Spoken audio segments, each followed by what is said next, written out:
কবিতা বলছি। এক জঙ্গলে কবিতা না তো গল্প। গল্প। এক জঙ্গলে খরগোশ আর কচ্ছপের রেস হলো। কচ্ছপ খুব ধীরে ধীরে যাচ্ছিল, খরগোশ খুব তাড়াতাড়ি যাচ্ছিল। তা খরগোশ একটু যে থেমে পড়ল, সে ঘুমিয়ে পড়ল।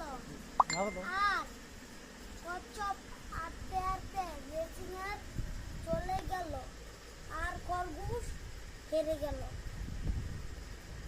শেষ। আবার বলুন নমস্কার। নমস্কার, আমি প্রীতম। আমি প্রীতম। আমার গল্পটি যদি ভালো লাগে আমার গল্পটি যদি ভালো লাগে সবাই সবাই আশীর্বাদ করবেন। আশীর্বাদ করবেন, একটা লাইক করবেন, একটা সাবস্ক্রাইব করবেন, আর কমেন্ট করে জানিয়ে দিবেন। জি জি।